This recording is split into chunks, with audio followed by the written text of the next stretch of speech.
in the next and continuing portion of our ongoing webinar series. Today we are looking at effective games, sweepstakes, and contest, and going to be hearing very shortly from Lisa Manhart from Ventura Associates. A couple things that you all should be aware of right now. You are currently in a listen-only mode, and because we have so many people signed up, we're going to keep it that way. As you have questions, please note the question box to the lower right-hand corner of the GoToWebinar toolbox there. Please type your questions in there, and we're going to get all those questions answered at the end of Lisa's presentation. If you are listening through your phone, and when we get to your question, I'll then be able to unmute you so you can ask follow-up or do any kind of clarification based on the answers that Lisa has given you. But for right now, we're going to keep everything in a listen-only mode. And with that said, I would like to just turn this over to Lisa Manhart, who's going to get started talking about effective sweepstakes, games, and contests. And Lisa, if you just hit the Show My Screen button in your toolbox, we'll be ready to start. There you go. Great. Great. All right. Hi. How is everyone? I hope everyone's good today. And as Rob, thank you for the introduction. As Rob suggested, I am here to talk to you about sweepstakes, contests, and games, and all you'll need to know about the latest in these wonderful techniques to drive business in these challenging economic times. Now, Rob? Yes. I'm just having trouble getting rid of the screen in the right-hand corner. Oh, the double arrows up at the top of the toolbox will minimize that for you. Oh, wonderful. Thank you. Sorry for the interruption. It's all right. As witness to why we're all here, sweepstakes, contests, and games are extremely important tactics in every marketer's toolbox, especially during these very tough economic times. Properly executed, prize promotions can generate excitement. They can engage and motivate any target audience, consumers, retailers, sales force, distributors. They're great for any business-to-consumer promotion or business-to-business promotion. And they can be a great tiebreaker versus competitive brands when all else is equal. The problem is they're not taught in college or MBA programs, which is why most marketers turn to prize promotion experts for counsel and expert administration of these great techniques. In this industry, what you don't know can, in fact, hurt you. Sweepstakes, contests, and games have major differences and are used in very different ways and for very different marketing reasons.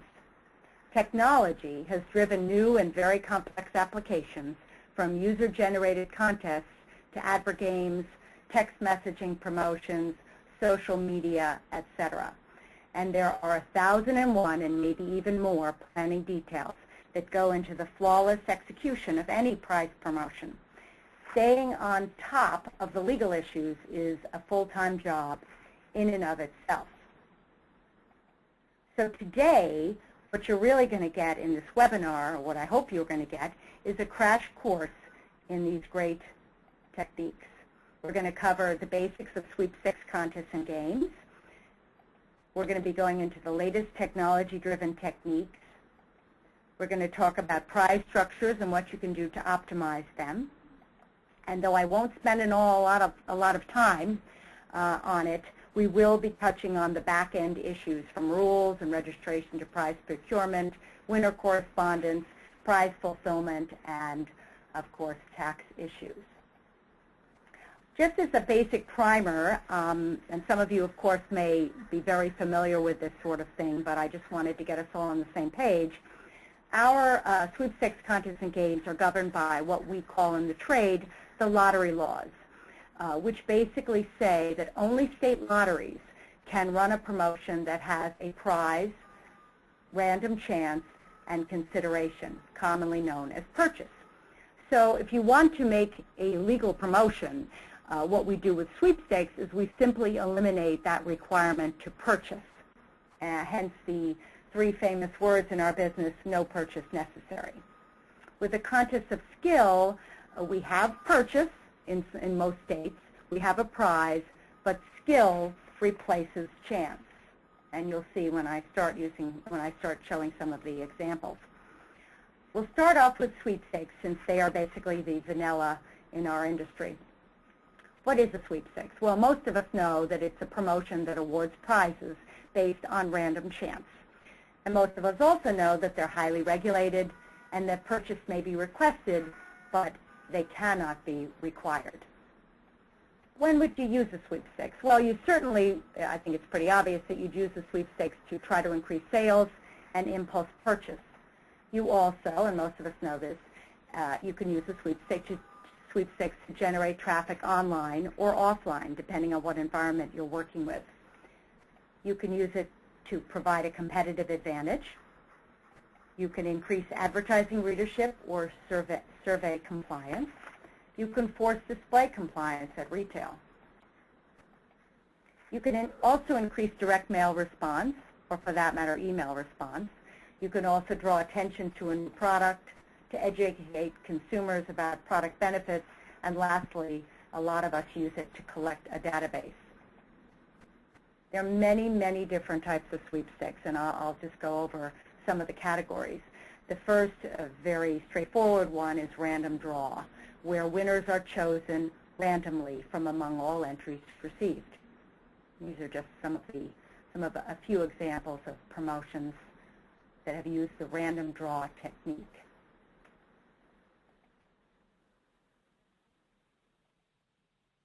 Automatic entry is another type of sweepstakes.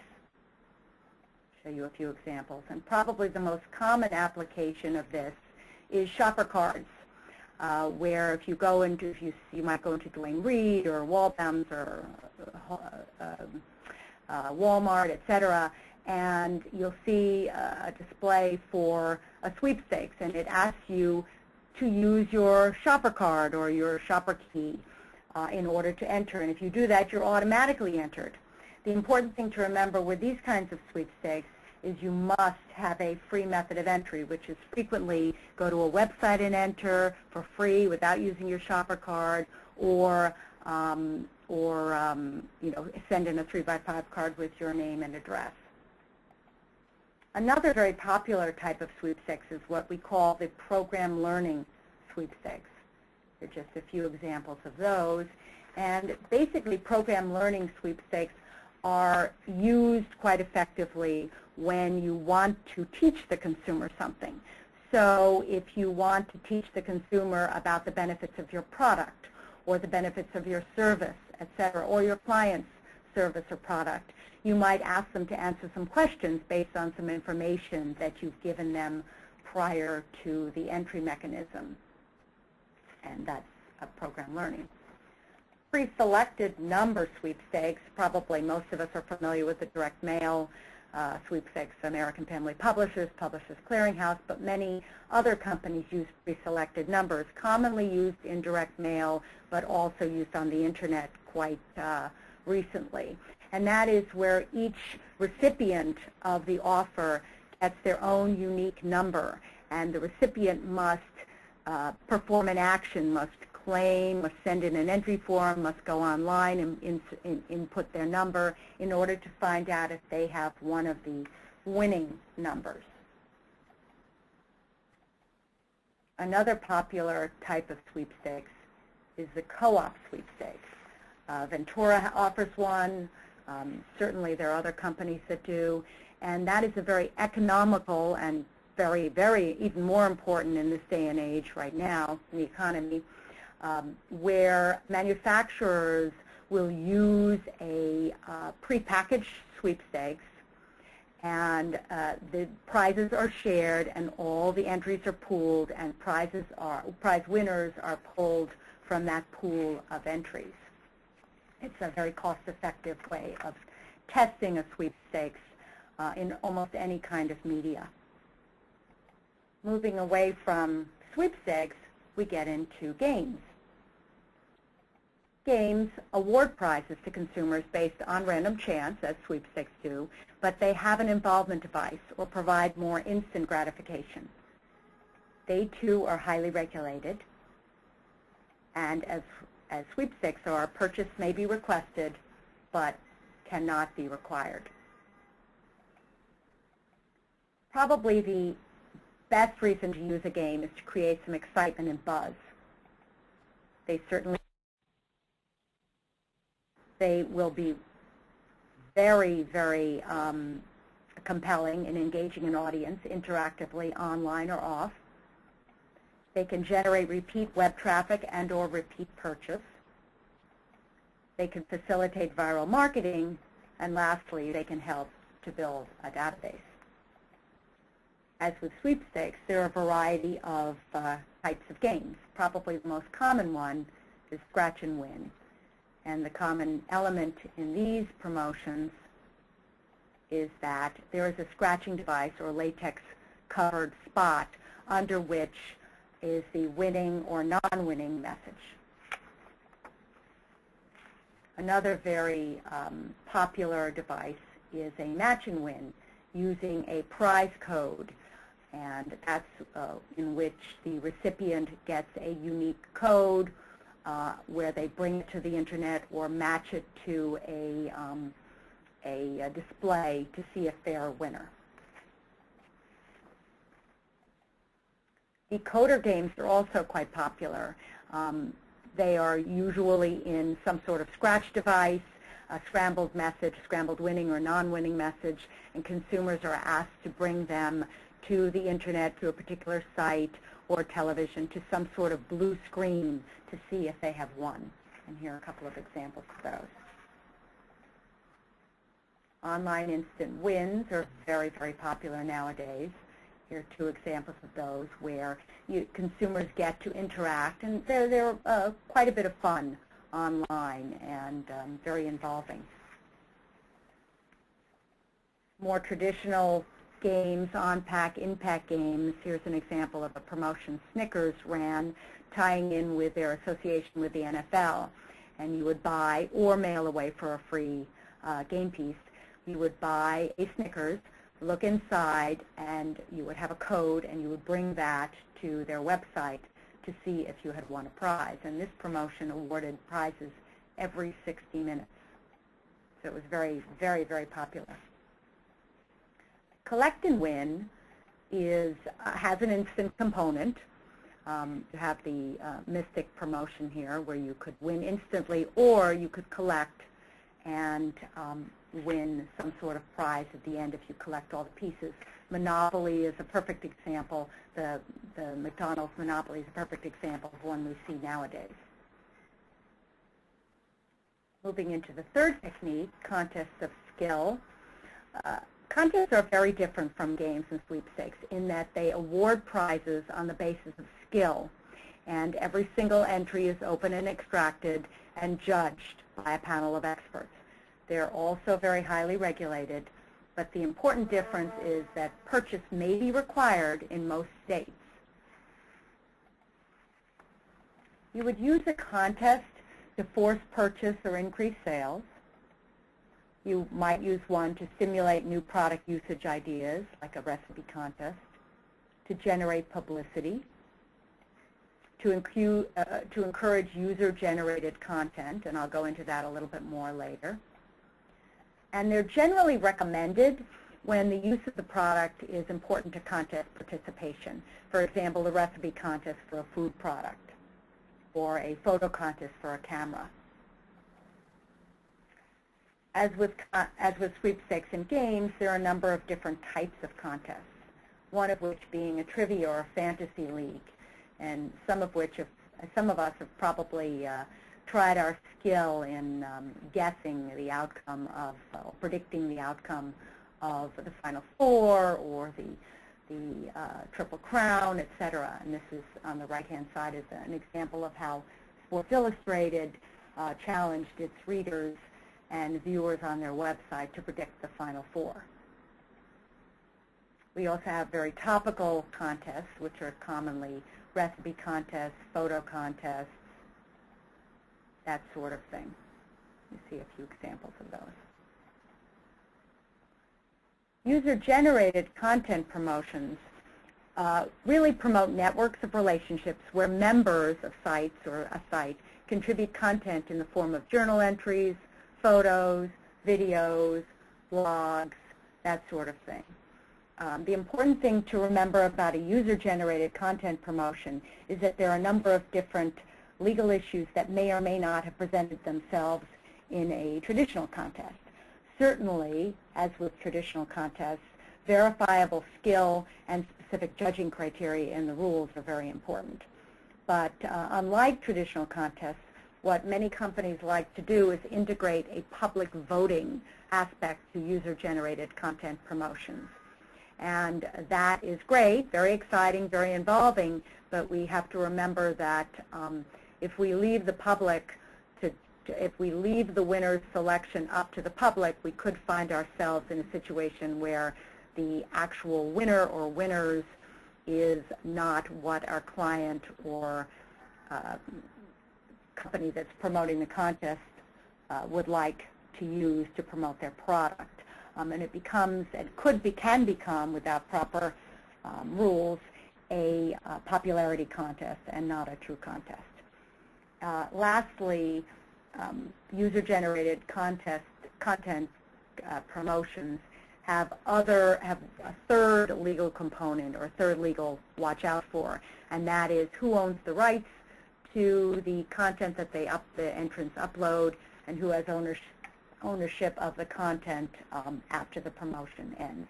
And all of those legal issues can be addressed in a strong set of official rules. Here are a number of examples of user-generated contests. One particular favorite of mine is the YouTube, where it was a lip-syncing contest. In addition, the one that's on the screen now for Kmart, Kmart wanted to get teens and tweens to wear Kmart apparel. And so they actually ran the contest on YouTube, and they asked teens and tweens, as well as others, to create a video or a commercial, 30 to 60 seconds, about how Kmart fits their back-to-school style, as it was a back-to-school promotion, very important for the retail industry. And here is an example of their YouTube ad congratulating the winners, and also on the right-hand side, a banner ad to promote the contest. And the winner's commercial was run on national TV as part of the prize. Video games, video game manufacturers and other that type of company will run what we call tournament contests, where frequently the participants will actually play or participate in the contest, play the tournament during real time. And these are two examples of video games, Call of Duty and Street Fighter tournaments. Not only, as I mentioned before, not only are sweepstakes contests and games, or contests specifically, good for generating interest among consumers, but they're also very good for getting our employees or distributors or sales force to do something that they normally have to do in course of business by running a sales contest. In this particular case, American Express has a sales force that goes out and signs up merchants that will accept the American Express card. And in this promotion, if you generated the most merchants, or rather signed up the most merchants, you could win $10,000. Technology, as I mentioned before, has really added new sex appeal to our contests, sweepstakes, and games. And one of the areas that's particularly interesting is social networking. Panasonic is a fairly traditional, and I would have called it a staid, marketer until now. And they have used in their Living in HD site the marketing tool of social networking and sweepstakes, and I will go into this more. But Living in HD is their online community that Panasonic has created to celebrate the idea of living in high definition, not just from a product standpoint, but also as a way of life. And social networking, which most of you I'm sure know, enables the marketer, in this case Panasonic, to create a conversation, a two-way dialogue with its consumers. And Panasonic with Living in HD has members. They also advertise and reach out to Twitter, Facebook, YouTube, Picasa, other social networking sites until the online members at Living in HD can talk with other online communities on Twitter, YouTube, etc. And we're all talking to one another. It makes for a great tool for Panasonic. One of their most successful promotions has been what they're calling the 30 by 30 sweepstakes, and it is live now. And I would welcome you to go on to livinginhd.com and sign up, because of course you guys could win. I cannot. This particular sweepstakes is awarding 30 prizes over a 30-day period, a prize per day, to people who become members of Living in HD. They've advertised in a variety of methods, but this particular one is the email they sent out. And they're very proud of the success of the email because, in fact, more than 38% of people who received the email opened it. And more than 2/3 of those people that opened the email actually clicked to the site.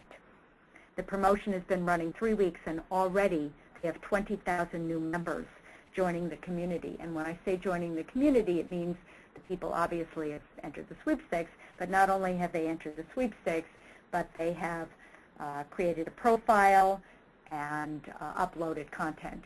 So it's a little bit of work, and Panasonic is quite pleased. These are ads that Panasonic ran or is running on Facebook, Yahoo Video, and YouTube. And you'll note Kate, who is the community manager of the Living in HD, is running a video. If you go to YouTube and search for Living in HD, Panasonic, you will hear her video promoting the sweepstakes 30 by 30, asking people to come and become members. Panasonic is also promoting the sweepstakes on Twitter, in which Kate, the community leader, participates in live conversations, reinforcing the benefits of Living in HD and announcing promotions like the 30 by 30. Panasonic advertised this promotion in social media, but they also reached out using PR in a very novel way, and they put together a social media press kit and press release in which are embedded videos and links for bloggers to use to talk about the contest as well, to talk about the sweepstakes as well. And these are a few examples of different pages on different blogging sites. They've also reached out to specific blogging sites targeting moms and audiophiles and videophiles, people that are interested in electronics. It's a very novel way of using it. They also have promoted another promotion. This, in fact, is a contest on Dignation, which is a social networking site. And the gentlemen in the picture are the hosts of Dignation, and they went to South by Southwest, which is a very influential event, and promoted the Living in HD Dignation contest, where consumers who went to the site and became members could upload their content, and other community members would not vote on them, but share and make comments. And the videos and photos that got the most shares and the most comments were the winner of the promotion, winners of the promotion. And this shows the Dignation banner ad for the contest on the Living in HD site. Moving out of the social media area into the text messaging area, most of us are familiar with text messaging sweepstakes and contests. They provide an opportunity for marketers to reach certainly the younger set, but the older as well, in an environment where they, they're on the go. So a consumer can enter a promotion immediately, wherever, whenever, and that's extremely compelling. There are a number of legal precautions that we have to watch out for when running text messaging promotions. One of them being where to post the rules. It's commonly posted on a site that's tied into the promotion, but it's not necessarily so. It's also very important to make sure that prior to accepting any text entry that consumers who enter are given the proper legal notifications, because text messaging does cost money, and even standard rates constitute consideration. With premium text charges, which you don't see too much of, but occasionally a company will want to run a premium text messaging sweepstakes, we have to be very careful that we address any potential gambling issues, because there are several lawsuits pending contesting the fact that you can charge a premium charge for entry into a sweepstakes. Naturally, a free method of entry is required.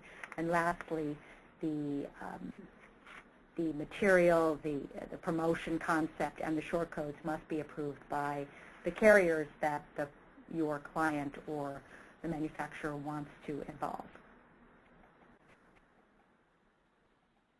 Here are some examples of text messaging promotions.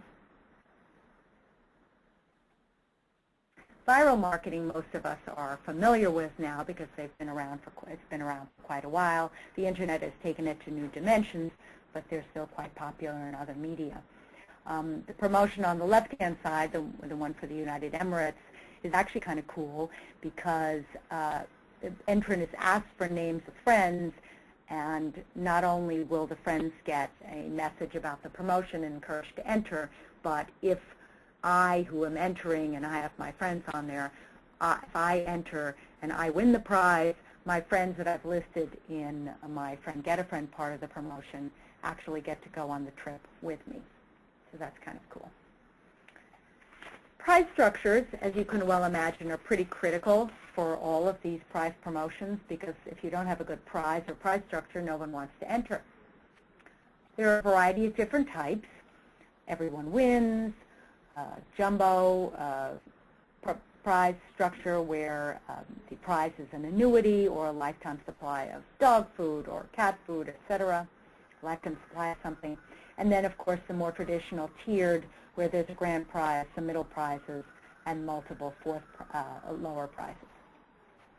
Popular prize structures, there'll always be room for the traditional prize structure, which usually uses cash or a car or travel as the grand prize, middle prizes, and of course multiple low-end prizes. Recently we've seen quite a bit of promotions using topical prize structures with the going green. I won't call it a trend, obviously it's the way of the future, but giving away a hybrid certainly resounds with the audience that is interested in green issues. And experiential prizes, which are quite fun. In this, it's a particular, it's a promotion for TV Guide, where they get to go to be on the red carpet of the Oscars. However, very popular prizes are, win a walk-on role on a TV show, or meet your favorite celebrity, that sort of thing. Very, very compelling if you can arrange something like that. On the back end, there are obviously many things to watch out for in addition to the usual, but one of them being professional gamers trying to beat the system and disrupting the fairness of the promotion. We can certainly put in official rules that, we can disqualify them, but it's also important to be able to recognize them. You also want to make sure technology supports what you would like the consumer to do. You want to make sure that it's easily accessible to the consumer. If the consumer is encouraged to come back on a daily basis, you've got to make sure that the site is up and running every day. It sounds obvious, but you wouldn't believe how many times there are obstacles like that. Certainly all of us remember the over-redemption in games due to problems in the seeding, winning game pieces. I've used a couple of examples like Kraft and Daily News, but they are by no means the only ones. They're just the ones that are written about. And lastly, really, I cannot overemphasize this. If you are going to be awarding prizes and offering prizes that are extremely popular, you have to make sure you have enough to fulfill, or you will just cause consumers to be extremely upset. Don't worry, I won't go through all 20 steps to a successful promotion. There are probably more than 20. You don't have to do it by yourself. You can work with a professional prize promotions agency to help plan and execute your sweepstakes contest and game, and we are certainly one of them. Feel free to contact us. And that brings me to the end of my presentation. Rob, I think we can open the floor for questions. Yeah, well, the first question comes from Beth Murphy, who wants to know if you could please explain what you mean by gambling issues with premium text messaging. Sure, sure. Premium text messaging is basically when a manufacturer charges a fee in addition to the standard carrier charge in order to text or enter.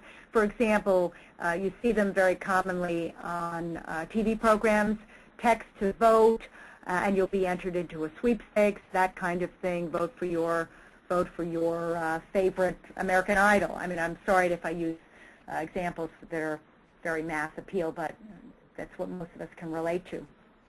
Many states view that as gambling because you are charging money for purely entertainment purposes.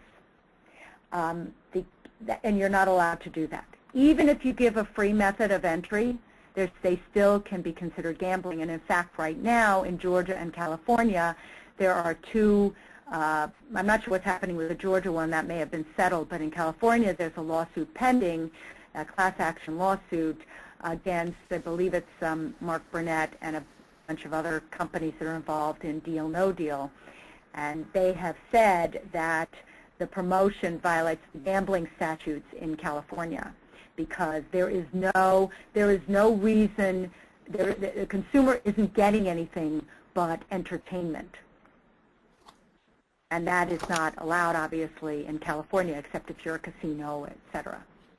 Does that answer your question? I hope so. Beth, I've unmuted you, but apparently you are listening via your computer speakers. Yeah. Okay. Now, Beth, if you have another question, you can text it in the question box as well. I'm going to move on to a question from Bob Silber, who. After the T. Who's that? I hear a question like, so what is promotion again? I'm sorry, I can't hear you. We've got a few people who are unmuted, so I don't know, Beth, if that's you.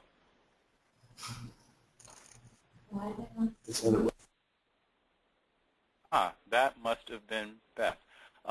Anyway, let me move on to Bob Silber's question on the Kmart lip-syncing YouTube commercial. Wouldn't it be a game of skill contest, yet you don't charge for it? So is it a sweeps also? Well, there's a YouTube.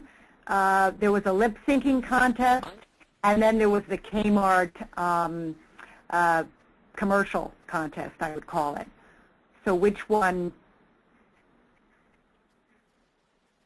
Can you repeat that question, Rob? Sure, sure. And Bob, I'm going to try and unmute you as well. But his question was on the Kmart lip-syncing YouTube commercial. Wouldn't that be a game of skill contest, yet you don't charge for it? So is it a sweep Oh, I see also? what you're saying. It is a game of skill. It is a contest because all entries were judged. We could have charged for it, or they could have charged for it, but they elected not to. Okay. Let's see, our next question. Let's see. Yes, we did answer Beth's question. Great. Right. Let's see, next question from Lark Shirley Stevens. Are there any particular pitfalls to avoid in a co-op sweepstakes? She is in particular looking at a program to award a national grand prize and first and second prizes in different market areas. Are there any particular pitfalls to avoid in a co-op sweepstakes? We are looking at a program to award a national grand prize and a first and second prizes in different market areas. I would say that the pitfalls are pretty much the same with general sweepstakes. I don't think with co-ops there are any particular pitfalls other than most co-ops, the prizes are shared. So I'm not entirely sure. I would assume they're not guaranteed prizes unless it's an overlay on the co-op.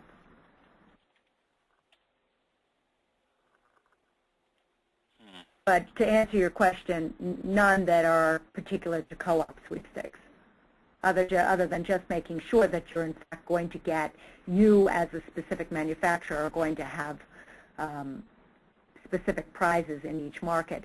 Generally speaking, co-ops award them randomly over all entries, all manufacturers that are participating entries. Okay. Bob Silver from previously had a follow-up question, just again about the YouTube promotion. So he says, so is that the sponsor's election not to charge on a contest? Yes, yes, it was. It was the sponsor's preference. Okay. Are there any other questions? Anybody typing anything right now?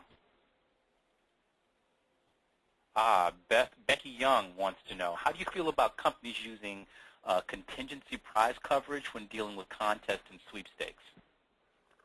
I mean, I think depending on the value of the prize, I think it's a good idea. It certainly helps hedge their costs. I mean, basically, for what I'm understanding, you mean contingency prizes by prize insurance. And for those of you guys who don't realize what I think it's Beth, right, is saying, in certain circumstances, you can buy insurance so that if the prize is claimed / awarded, you, the manufacturer or the sponsor of the sweepstakes, or et cetera, does not have to pay out. It's an insurance policy that an insurance company pays out. It's commonly used in instant win games where an insurance company can assess how likely it is that prizes will be claimed. Naturally, if you're not doing a second chance drawing, I mean, if you are doing a second chance drawing, you can't use prize insurance, but a straight instant win game can use it quite effectively. And it's also in, three-point basketball shots. We're doing one now. I can't really divulge the client, but it's on the outcome of a particular car race. So the insurance company will be ensuring whether the particular race car driver is going to win or not. And if he or she wins, then the prize will be paid for by the insurance company rather than the client. The client does have to pay a premium just like with any insurance. So there is a cost. It's just much lower than the actual value of the prize. Okay.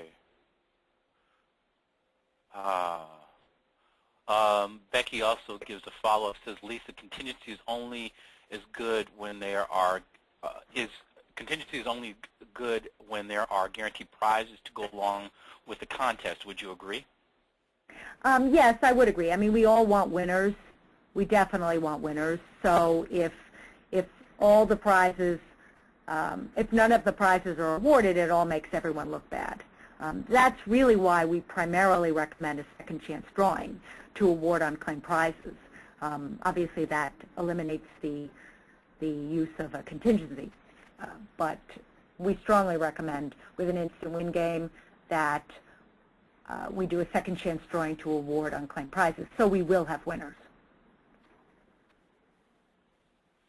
Are there any additional questions out there? As I mentioned, you will all get a copy of the deck, and Lisa's contact information is in there should anyone have further questions that they would like to direct to Lisa. For PMA members, the deck and the presentation will be archived in the members-only area within a day or so, so other folks at your companies can get access to it. Again, that's a members-only benefit. Yeah, thank you. Let me just check one more thing, because, I want 2 more questions, if you don't mind, Lisa. No, not at all. From Oscar Manjarez, is the current economic situation having an impact on the number of promotions companies are offering to the public? Any thoughts on that? I would say definitely. I mean, budgets are cut, budgets are minimized, that sort of thing is going on all over the country, all over the world.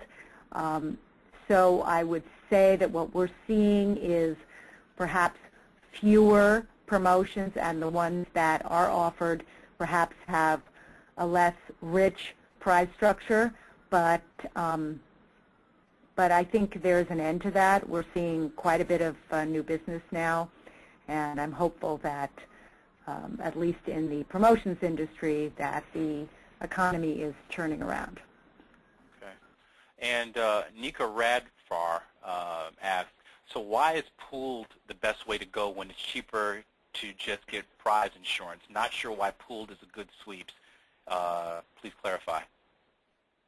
I think pooled is probably the cheapest way to go because it's generally speaking, the rules are ready. You can start immediately. At least with our co-op, you could start tomorrow if you wanted to.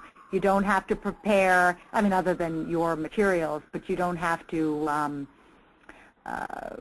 we don't have to wait for the time for state registrations. Customarily in a sweepstakes, I didn't go into too much detail on that end. We have to wait anywhere from 7 to 30 days from the time we register in New York and Florida, because those states require registration for sweepstakes and games over $5,000 in retail value. So there's a waiting period. With a co-op, at least ours is pre-registered, it's ready to go, and it's always cheaper than awarding the same prizes using prize insurance. All right.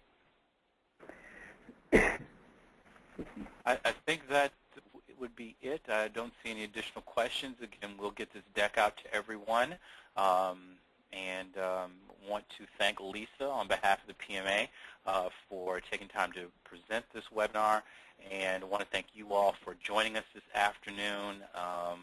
Wanted to get you in and out in under an hour, and we've done that, so everybody can go back to work and continue to be productive. All right, thank you. Thank you all. All right, and we'll get this out to you. Bye-bye. Bye.